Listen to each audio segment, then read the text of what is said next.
Also, do you worry about what going green might mean for your finances? But first, it's the news.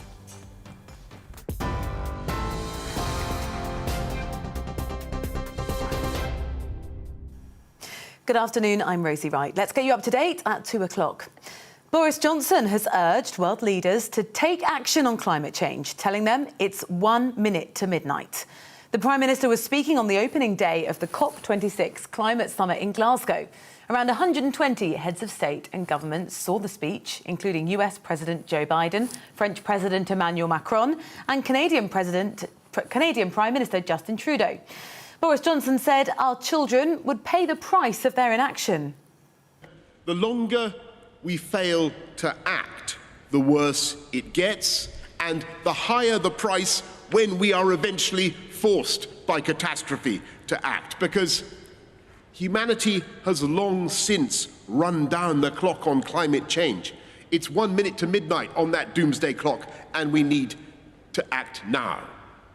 If we don't get serious about climate change today, it will be too late for our children to do so tomorrow. The United Nations Secretary-General said that leaders need to choose humanity and ambition during his speech at the conference. Antonio Guterres also expressed his support for the emerging movement of young climate activists. The Climate Action Army, led by young people, is unstoppable.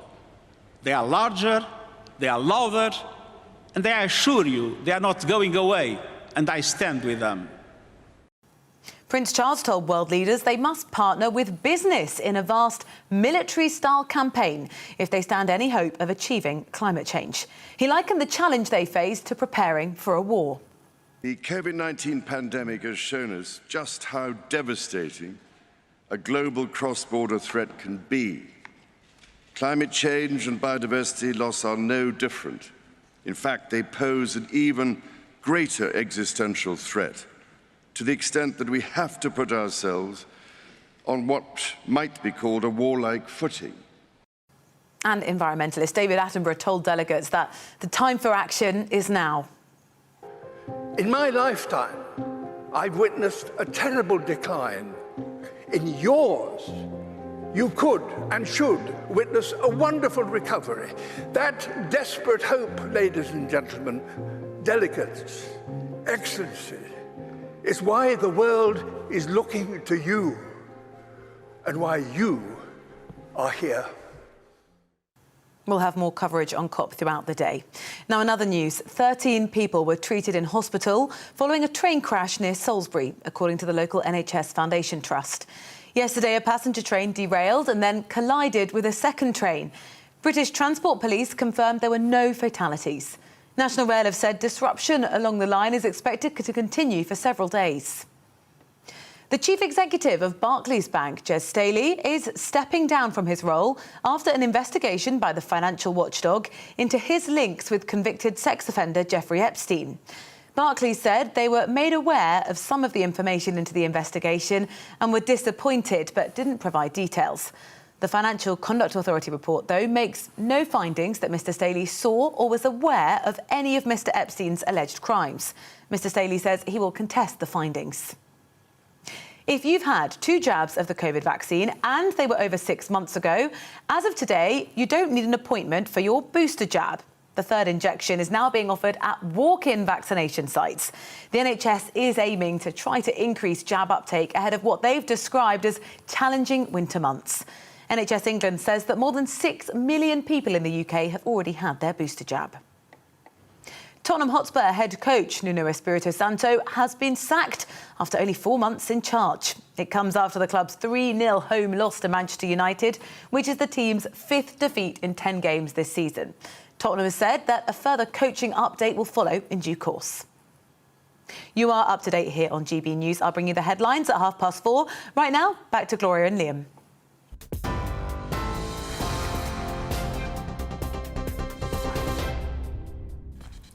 So world leaders have begun those talks at the COP26 summit in Glasgow, and over the next 48 hours, they'll be making decisions which are set to go down in history as a seminal moment in the fight to tackle climate change. In his speech to the summit, Prince Charles described COP26 as the last chance saloon and called for a vast military-style campaign of action. And Boris Johnson used his speech to the summit to issue a similar warning, saying it's 1 minute to midnight and we need to act now. Joining us on the show now, live from COP26 in Glasgow, is activist Flo Wright. Flo. Nice to see you, Flo Wright. Tell us, what are you doing there? Hi, thanks so much for having me. So I'm fortunate enough to be an observer here at COP. We're in the kind of action hub right now. We just watched the opening ceremony on a big screen, and then I'll be observing the rest of the week and seeing what's happening. Flo, you're very welcome on GBNews. What would you say to viewers watching this who perhaps rely for their living on a diesel van? They're not particularly well off. They're worried that they're going to be forced to change the gas boiler that they've just spent years saving for and just installed in their homes. Do you think, while trying to tackle climate change, politicians need to be more honest about where the costs of addressing climate change will fall? Goodness. Okay, so I think we have to think about the costs now versus the costs when the climate crisis comes into action. And actually, although these things are costly now, they are nothing to what the climate crisis will have an impact on us and are having on people across the world already now.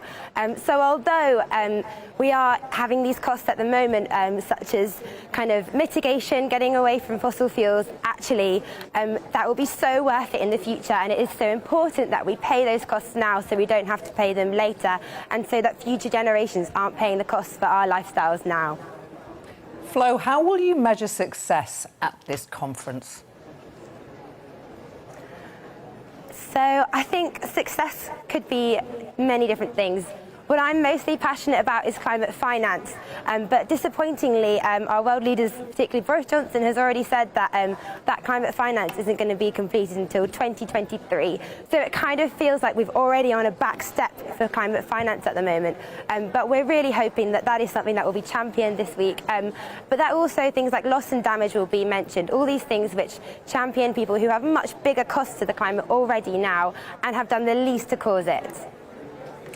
Flo, what do you say to those who are upset with the disruption that the Insulate Britain campaign has caused? I think a lot of British people would agree with the issue that they're raising, would agree that this is something that we need to address, but they get angry when they're trying to get their kid to school, when they're trying to get to hospital, when, again, they're trying to make a living. Do you think there's a danger that some of those protesters maybe they're taking away from the cause that you're so keen to promote?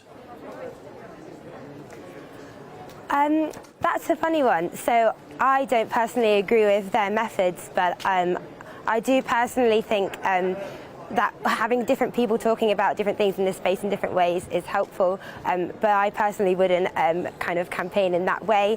But I would hope that people can see that there's a range of ways activists can act, and that they would see the core message and why so many people are so passionate about these things, rather than looking at individuals and how some specific individuals are acting. So I myself and my campaigning group, we organised a relay all the way from Cornwall to Glasgow. So we started when it was G7 in June, and it's just ended just this weekend, and that was kind of our way of showing to the world that we cared about this, by walking all the way to COP. When was the moment that you decided to choose a life of activism? I think it's hard to pinpoint a moment. So I'm just in my first year of university, so I just had a gap year during the pandemic, and before that I was in sixth form. So I kind of went along to those Friday school strikes for climate that you might have heard of when I was in school. But definitely over the pandemic, when I had much more time to research this and realise how actually I really was someone who could act on this, and I was in a position that I could. It was over the course of that time in lockdown, when I had all this time to research, that I really became more and more passionate passionate about it. And now that kind of I've been beginning university, I'm kind of trying to find how I can fit in going to COP26 and all in with how my life is changing now. So there's not a moment, it's kind of grown with me, I would say. Well, Flo Wright, you're a very fluent speaker and you've done very well coming onto national television and espousing your cause, and good luck to you in all your activities. Thanks for appearing on GB News. We appreciate it. Let's talk more about the cost of going green. Joining us now from Beijing, China, is Dr. Dabo Guan, who is Professor in Climate Change Economics at UCL. Thank you for your time, Dr. Dabo. I hope I'm pronouncing your name correctly. You are right. Wonderful. You're in China now. Lots of people don't think China is doing their bit. Are they right? Well, actually, I wouldn't agree with that. Actually, China is the first developing country to announce the carbon neutrality around the mid of the century, which is around 2060. And compared to, well, China also commit the carbon emission peak by 2030. So it's from the emission peak to carbon neutrality is only 30 years. If you compare to where we are in the UK and in Europe, we actually peak our emission around 1980s. And then most of the European countries has commit the emission neutrality around mid of century, 2050. So we really have roughly about 70 years of from peak to neutrality. And this is twice of the time when China will take. Comparatively speaking, Chinese emission roughly right now is twice of the European total. So then, using half of the time and then to reduce double the amount of the emission, that is going to be quite a tremendous commitment, and China will deliver. So I think that's and then China is a developing country, and then China is actually leading lots of the other developing countries to combat the climate change together. Yeah, I think comparatively, yeah. I'd say, Dr. Dabo, with respect, it seems to me it's a bit of a mixed picture from China. On the one hand, you are still burning a lot of fossil fuel, coal-fired power stations. On the other hand, China is a wind technology superpower with a huge number of wind farms, of course. China has very high emissions, higher than the rest of the G7 put together. On the other hand, your emissions per head are sort of mid-ranking in the world, because, of course, you've got 1.3, 1.4 billion people. But let me put this to you. Isn't it counterproductive that your main leaders, your figureheads, if you like, didn't come to Glasgow to at least talk? Isn't that counterproductive? Joe Biden's there, Boris Johnson's there, people from all across the world are there, but without the Chinese, we can't really have a proper conversation. Well, from politics perspective, I think it's not about how much they talk. It's really about how much we act. While China made the commitment, I don't personally know whether the leaders or the president come to the COP26 or not. Some reasons on that, but it's actually China made a higher commitment. Just released about a couple of days ago compared to where they did 5 years ago in terms of the renewable capacity add-on, installations, newly added capacity for renewable energies. And then, so they also, we in the Europe and the US also promised other developing countries to invest. Shame. I think we seem to have lost the feed from China. Oh, what a shame. How interesting. We can move on now. We can move on to Gabriel Miliband, Head of Research at Portland Communications, which has conducted a poll on attitudes to climate change. Hi there. Just tell us what your polling showed.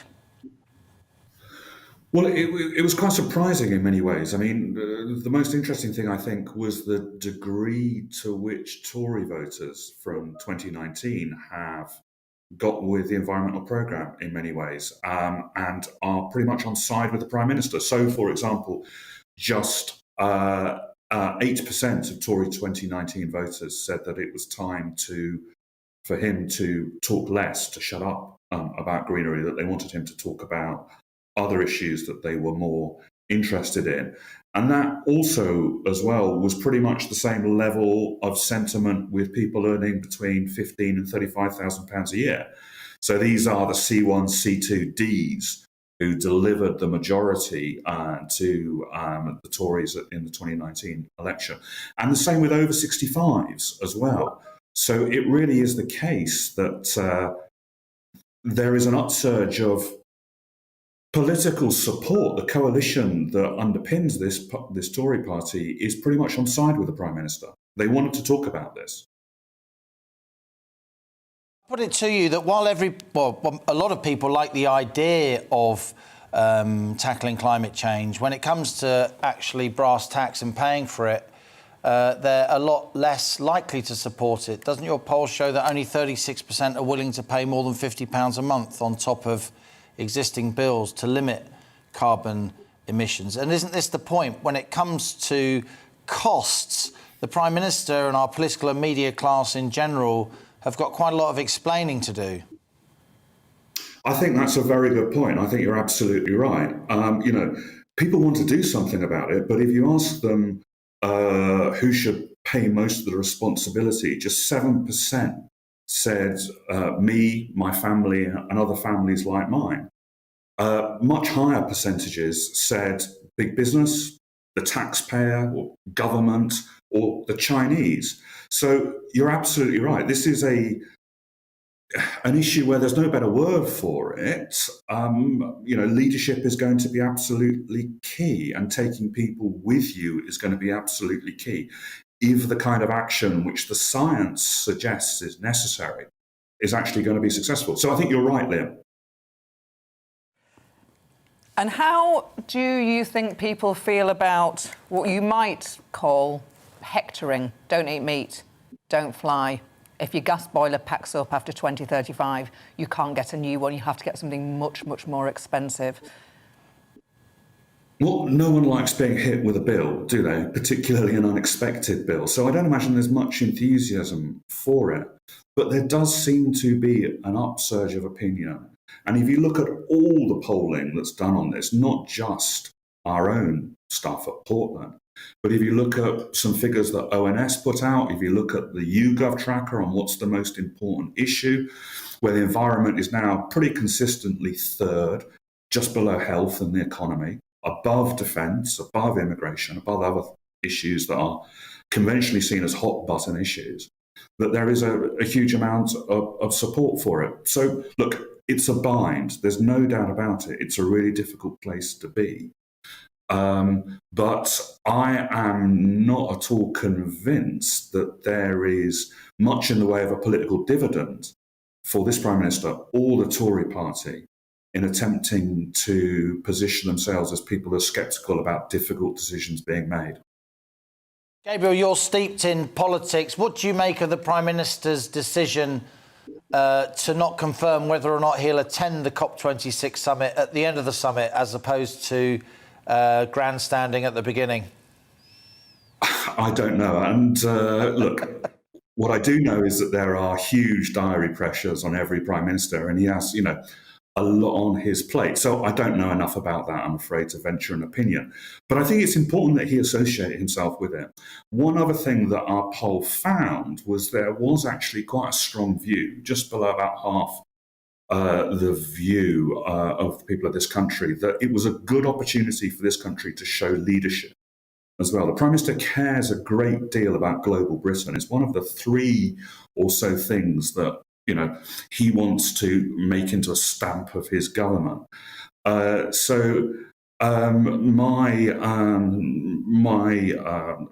advice is the wrong word, but my view is that he probably should associate himself with this fully. Gabriel Milland, Head of Research at Portland Communications. Thanks a lot for joining us on GB News.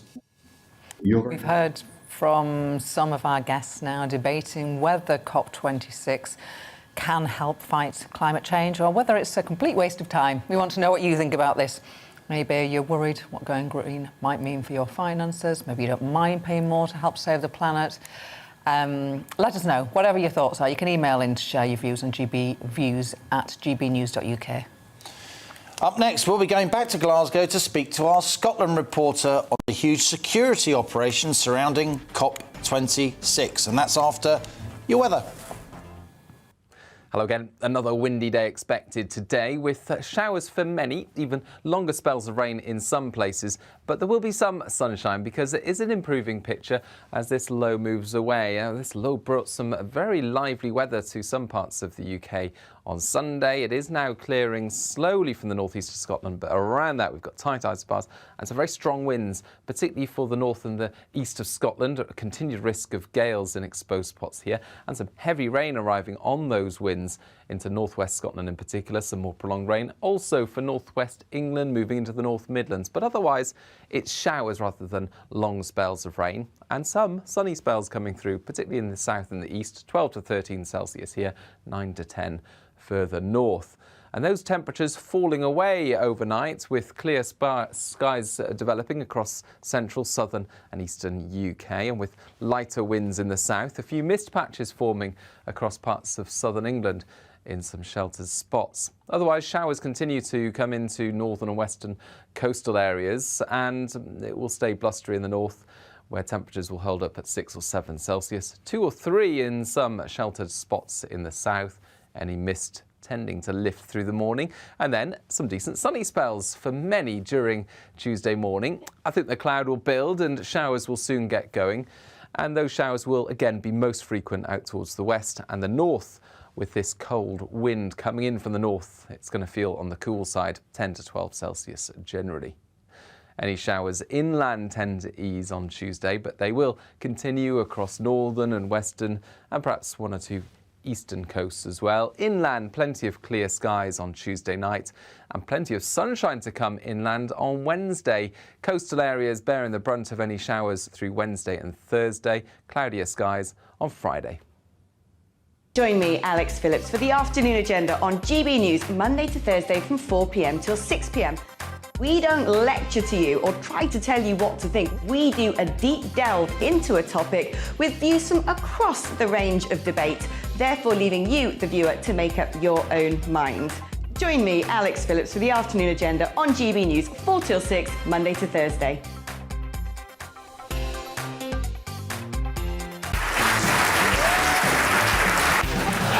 My name is Andrew Doyle. Join me every Sunday evening at 7 p.m. for Free Speech Nation. This is a show where we address current affairs and news stories of the week with the help of 2 wonderful comedian panellists. I brought in comics because I want to give it a lighter edge, and also they work for less. See you there.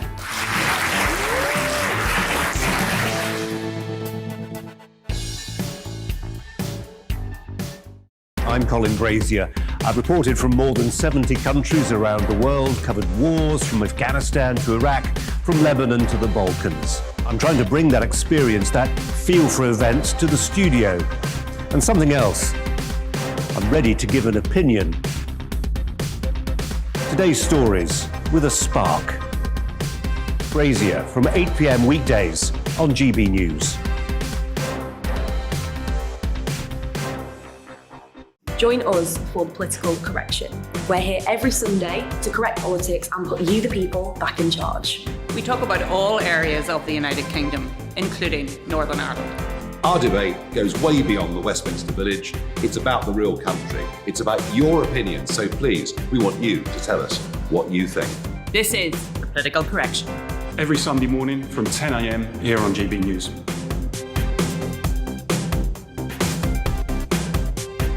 Hi, I'm Patrick Christie's. And I'm Mercy Moroki. And we're hosting a show right here on GB News, 9:30am till 12pm, every single weekday, called To The Point. We're going to be talking about all the big issues that matter to you at home in Britain. Absolutely, whether it's holding politicians to account, discussing what's taking place in the Channel, banging on about law and order, we're not afraid to do the absolute lot of it. Yes, and if you're thinking it, you can guarantee that we'll be saying it. Make sure you're here 9:30am till 12pm, every single weekday, right here on GB News for To The Point.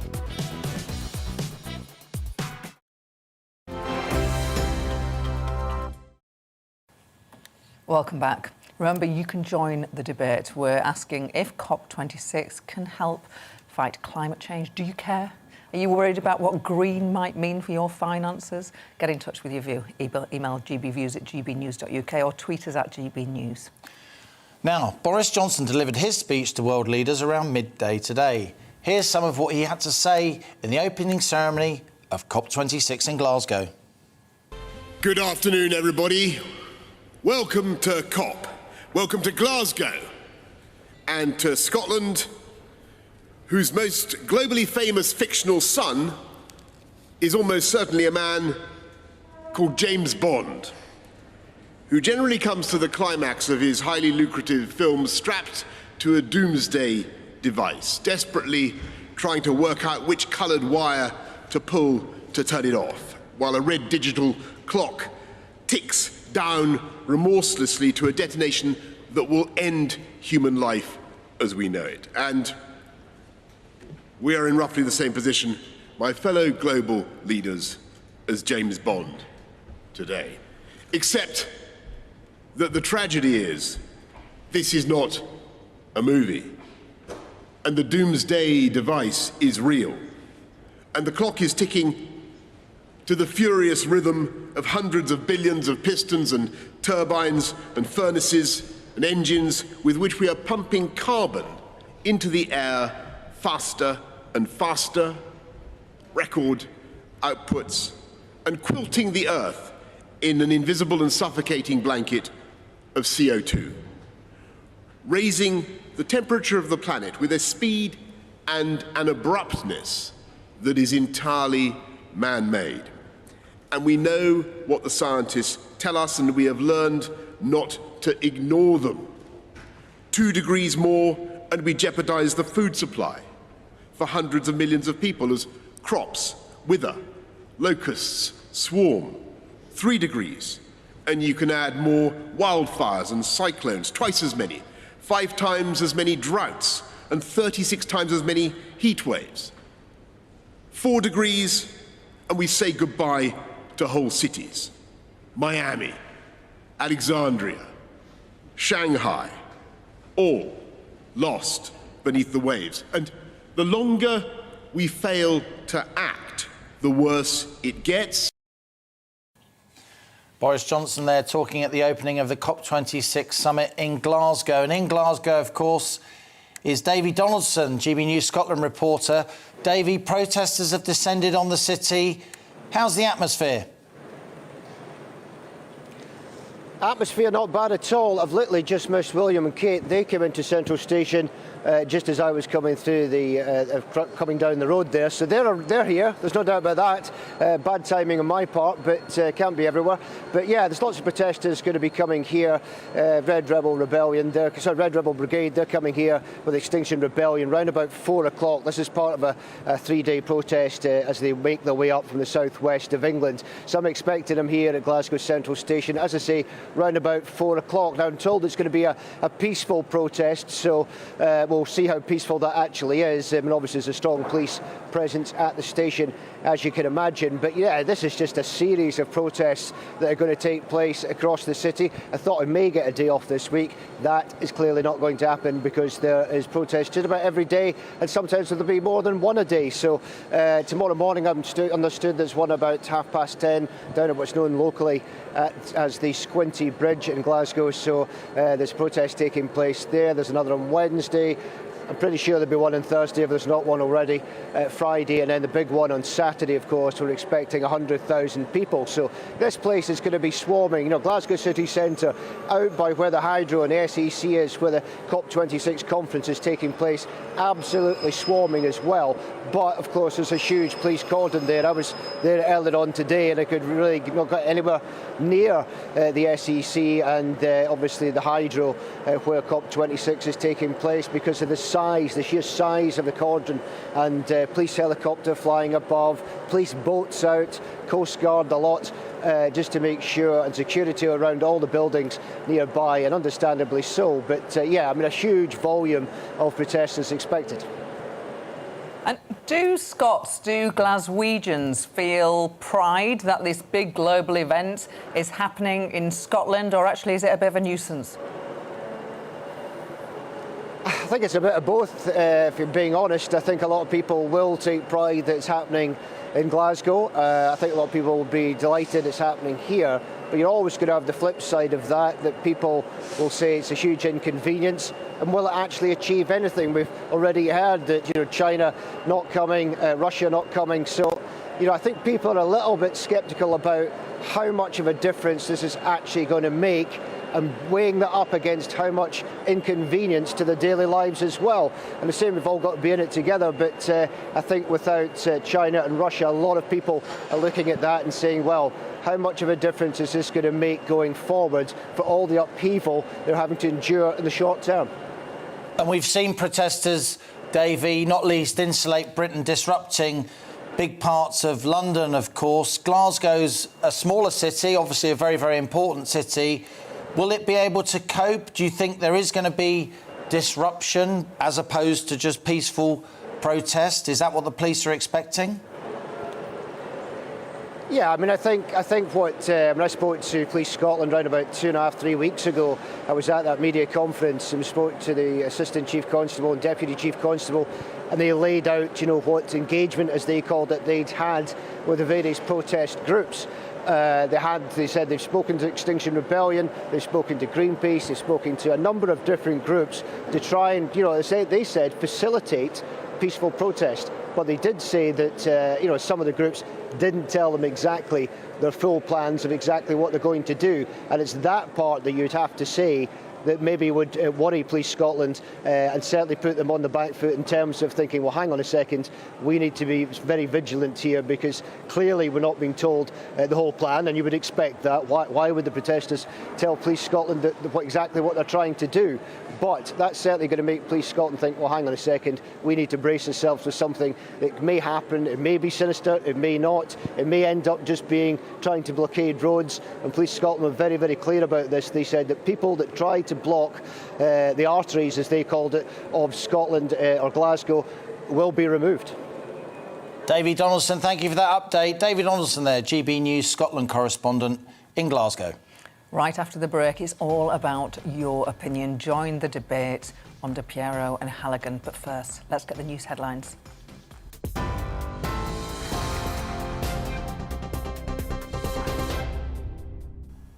Thanks, Gloria. I'm Rosie Wright. Let's get you up to date.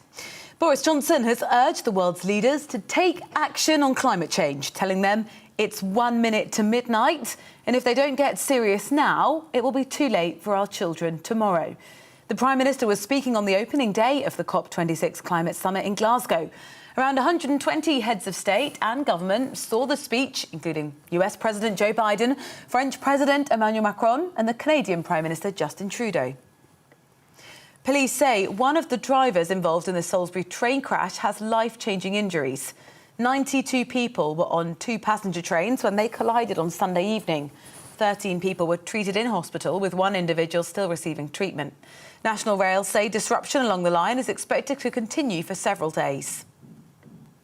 The chief executive of Barclays Bank, Jes Stanley, is stepping down from his role after an investigation by the financial watchdog into his links with the convicted sex offender Jeffrey Epstein. Barclays said they were made aware of some of the information into the investigation and were disappointed, but they didn't provide details. The Financial Conduct Authority report makes no findings that Mr Stanley saw or was aware of any of Mr Epstein's alleged crimes. He says he'll contest the findings. If you've had 2 jabs of the COVID vaccine and they were over 6 months ago, as of today, you don't need an appointment for your booster. The 3rd injection is now being offered at walk-in vaccination sites. The NHS is aiming to increase jab uptake ahead of what they've described as a challenging set of winter months. NHS England says more than 6 million people in the UK have already had their booster jab. You're up to date. I'll have more for you at 3 o'clock, but right now, back to Liam and Gloria.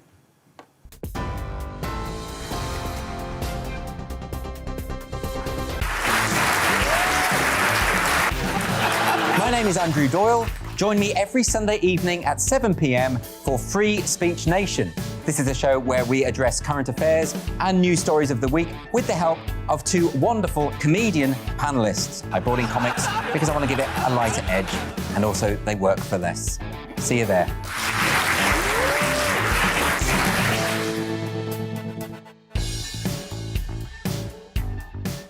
I'm Colin Brazier.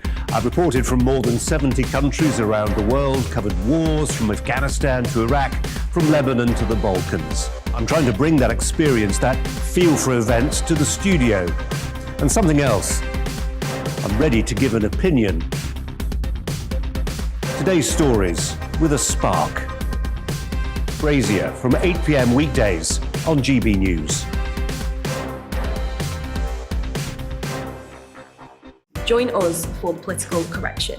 We're here every Sunday to correct politics and put you, the people, back in charge. We talk about all areas of the United Kingdom, including Northern Ireland. Our debate goes way beyond the Westminster Village. It's about the real country. It's about your opinion. So please, we want you to tell us what you think. This is Political Correction. Every Sunday morning from 10 a.m. here on GB News.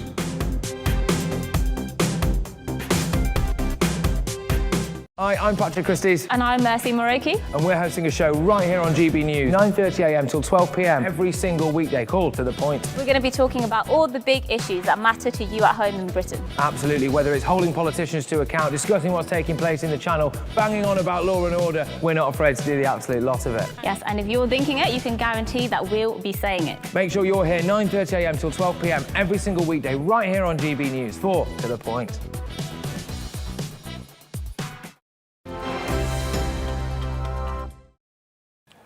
Welcome back. We're continuing with our debate on COP26, asking if the summit can help fight climate change. Should it?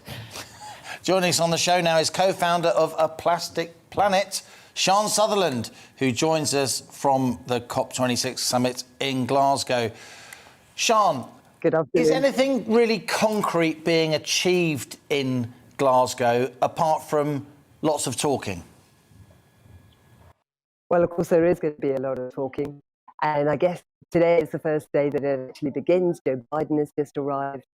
But we're here today as Plastic Planet to talk a little bit more about plastic and its intrinsic connection with the climate crisis. Because I'm not sure that we're going to be talking enough about the disaster that we have caused the planet through our actions in greenhouse gas.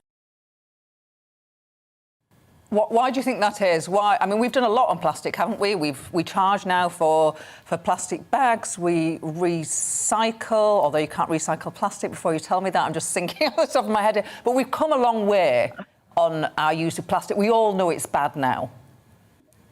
We've come a long way in awareness, and you're right. I mean, we all have that plastic guilt every time we go out shopping, and we've all thought that you could put something in a recycling bin and somehow it would magically disappear.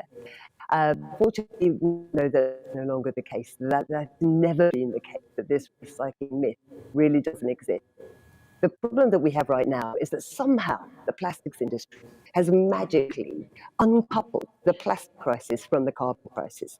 If plastic production was a country, it would be the 5th biggest emitter of greenhouse gases on the planet. So these things are so intrinsically connected, but it's very easy to think, oh, but it's light, or it's light on carbon. Actually, plastic is solid carbon, and we fix plastic. If we fix the disaster that we have caused through this addiction to this easy, cheap, throwaway thing, I think that we will directly and indirectly fix so much else that will help us get back into harmony with our planet. Sian, if you manage to collar the Prime Minister in a lift at COP26, what specific policies do you want in order to focus on this issue that's at the heart of your organisation, A Plastic Planet, in order to discourage the use of plastic? Interestingly, Boris Johnson has started that journey by just 10 days ago, coming out and saying to those children, and you'll have seen all the press coverage, saying recycling is not the answer. Recycling many things is the answer, but recycling plastic isn't the answer. And it is this little placebo pill, this guilt appeaser that we have been swallowing for decades. So to have the Prime Minister come out and actually state recycling is clearly not working, And we've been saying for decades, so we need to change, we need to adopt new materials. I think he's well on the way to realising that plastic is a very big issue and we're never going to recycle our way out of it. So my ask for him would be stop fossil fuel subsidies and ban single-use plastic. Why don't you put more pressure on supermarkets, on cosmetics companies, on everything that we buy that is coated in plastic? Well, I think a lot of the supermarkets would think that we do put quite a lot of pressure on them, because we are the organisation that some 4 years ago launched the campaign to say, give us a plastic-free aisle, just one in your 40 aisles of a sea of plastic. Just give us one aisle where we can shop plastic-free. And we opened the world's first plastic-free aisle in February 2018 in Amsterdam. No coincidence that it wasn't in a UK supermarket, because at that time, really, the world hadn't woken up. Now the world has woken up. We feel that plastic guilt. It's not just packaging, though. The thing that we find that is invisible for us is plastic in fashion. 70% of all our clothing is made out of fossil fuel plastic. You know, the fast fashion industry could not exist without its dependence, its total addiction on fossil fuels. So BP, to be honest, they may as well go and buy H&M, because that's going to be their revenue stream going forward.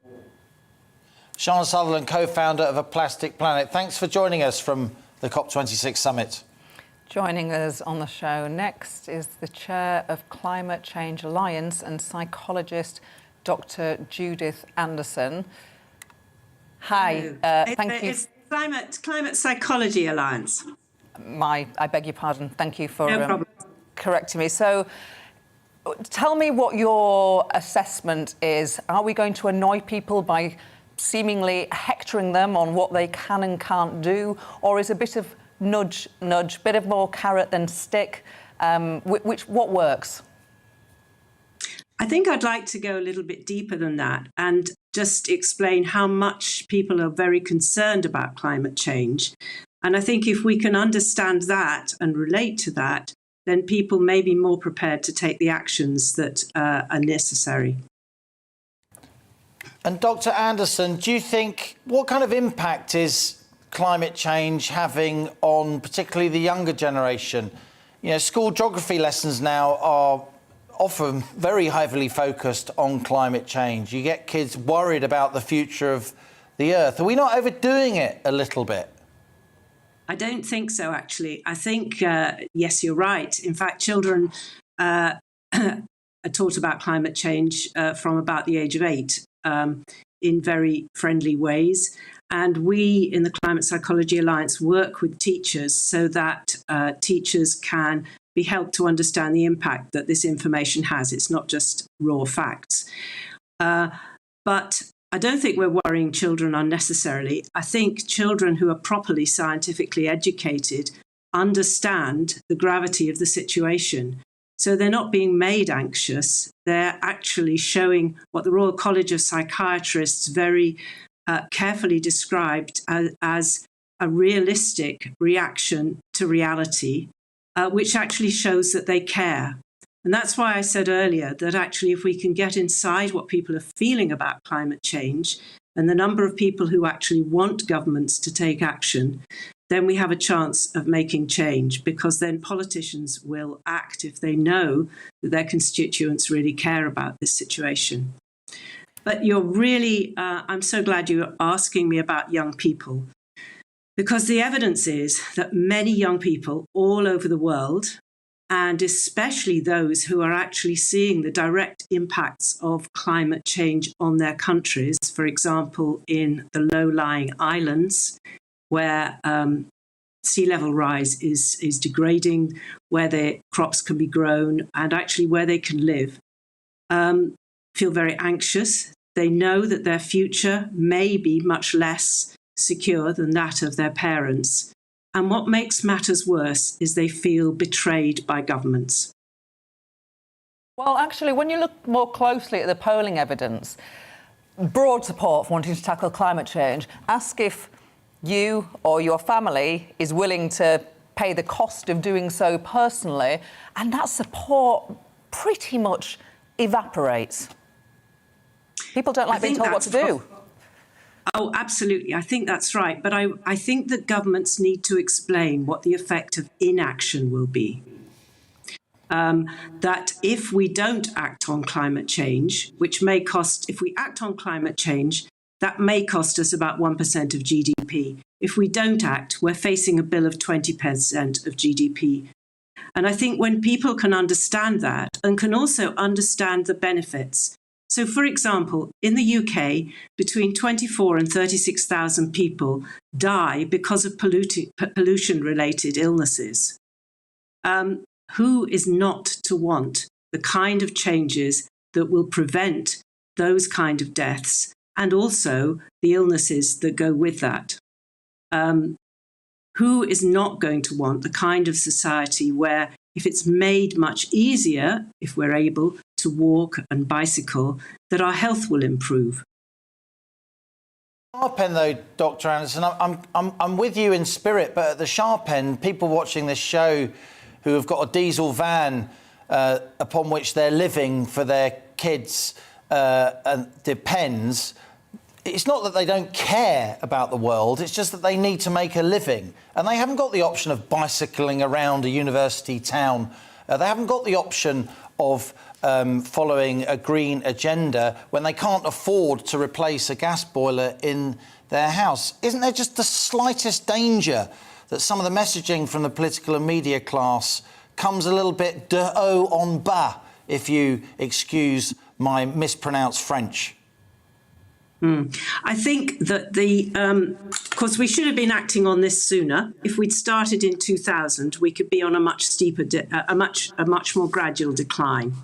I think that the people who are going to have to fund this and are going to pay. Sorry, let me start again. I think the people who are going to be disadvantaged by having to pay a lot need to be subsidised. And I completely agree with you that the hard-working guy driving his diesel van is absolutely doing his best.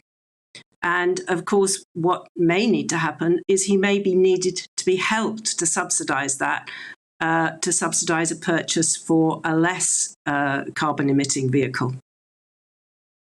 Dr. Anderson, thanks a lot for joining us on GB News. You're from the Climate Psychology Alliance. We appreciate your time and do join us again when we have this debate once more. Joining us on the show now is Senior Lecturer for Electrical Engineering at the University of Chichester, Dr. Yu Wang. Good afternoon. Hi. How are you going to measure whether or not this summit, two-week-long summit, will be a success?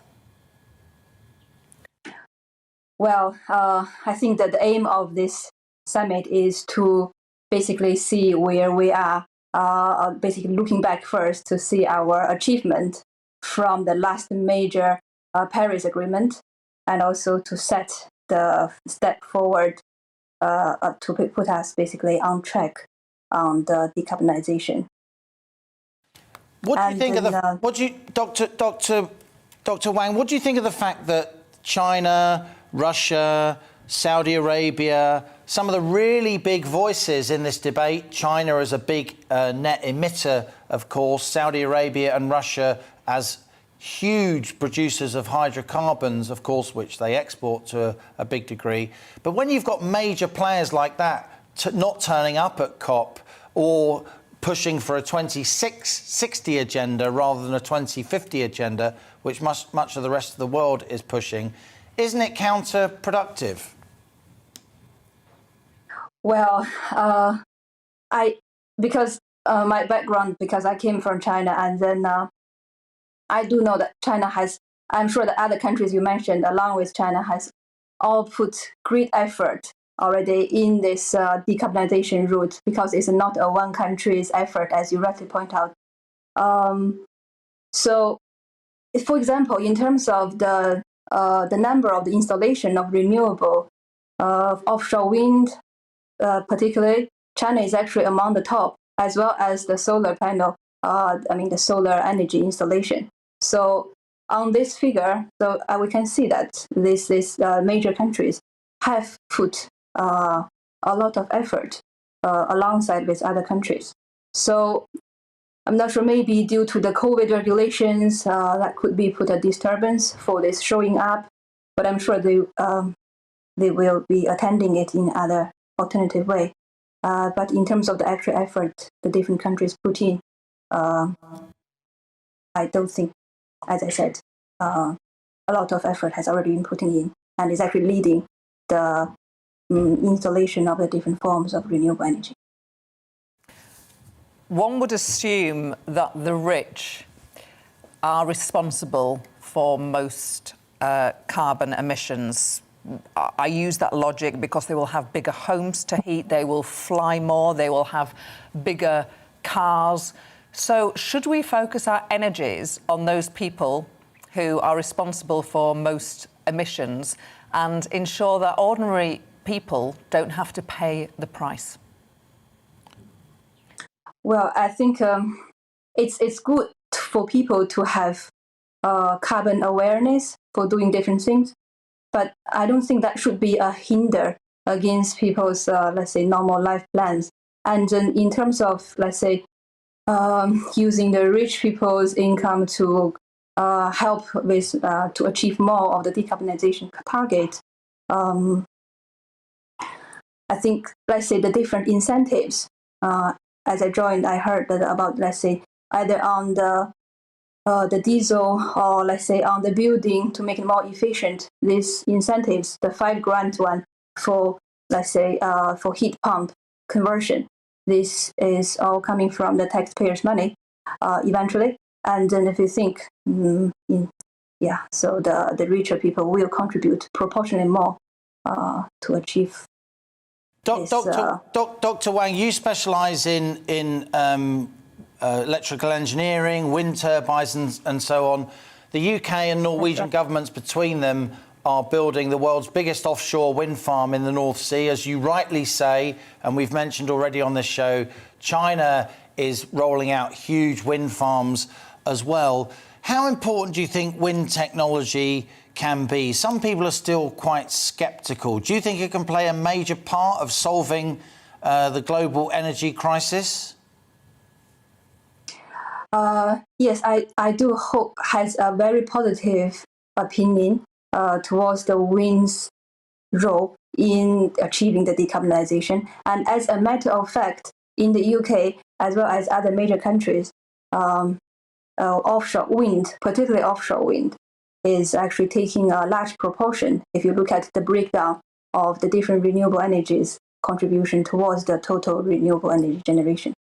I think in the UK, the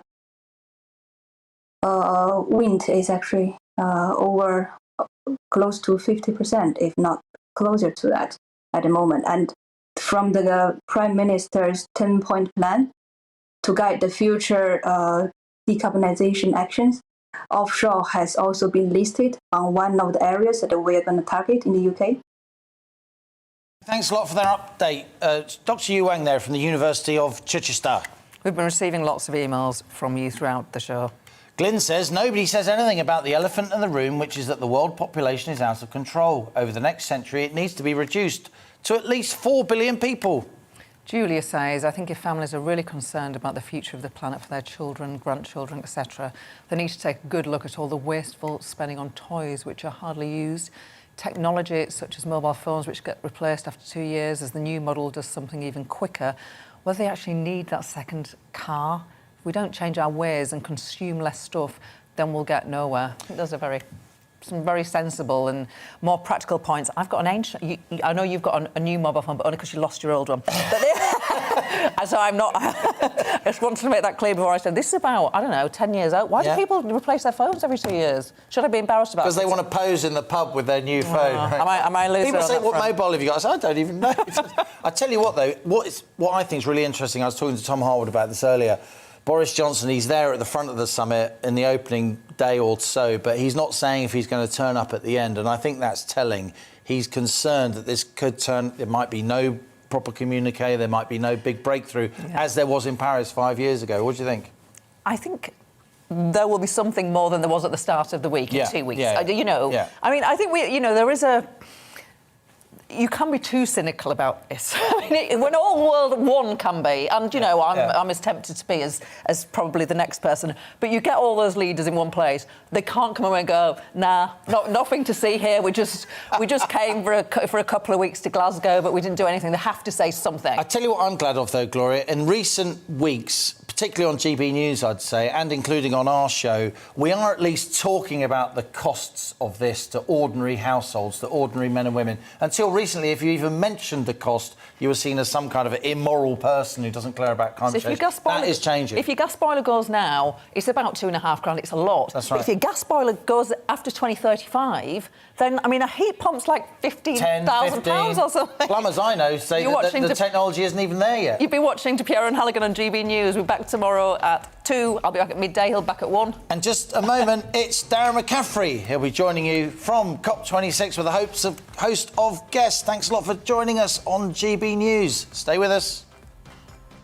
Hello again. Another windy day expected today with showers for many, even longer spells of rain in some places. But there will be some sunshine because it is an improving picture as this low moves away. This low brought some very lively weather to some parts of the UK on Sunday. It is now clearing slowly from the northeast of Scotland, but around that we've got tight isobars and some very strong winds, particularly for the north and the east of Scotland. A continued risk of gales in exposed spots here and some heavy rain arriving on those winds into northwest Scotland in particular. Some more prolonged rain also for northwest England, moving into the North Midlands. But otherwise, it's showers rather than long spells of rain and some sunny spells coming through, particularly in the south and the east. 12 to 13 Celsius here, 9 to 10 further north.